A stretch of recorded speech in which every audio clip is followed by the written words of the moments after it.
I mean, you're in business, why do you want to be on camera? Well, of course, you have to be on camera now. That's where we are. That's what the world is like.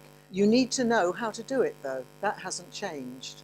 The fact is that despite the fact that we've got this anything goes, anyone can do it stuff, I'm sure we've all seen stuff where, you know, someone does what they think is a brilliant talk and they're standing against the window and you can't see their face. I mean, very simple mistakes like that. In this workshop, I'm going to talk about the online business world we live in and how it can help you and why you need to be on video.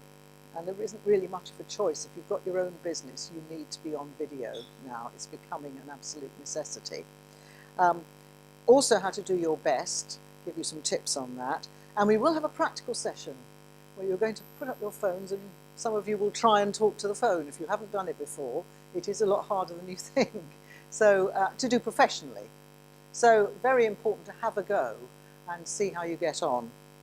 So, one of the things that you have to work out is, are you going to go on LinkedIn? Are you going to put stuff on Instagram? Are you going to put stuff on Twitter? How often are you going to do it? Are you going to blog? Are you going to vlog? All this sort of stuff of keeping your presence up. Instead of just having a number of people and sending them emails and keeping in touch with KIT, with phone calls and emails and so on, you've got to do it all online now.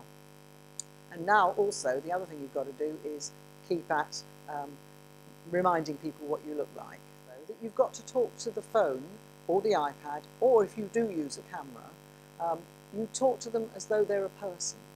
You're only talking to one person at a time, and you talk to them as though you're talking to a person and telling them about your business.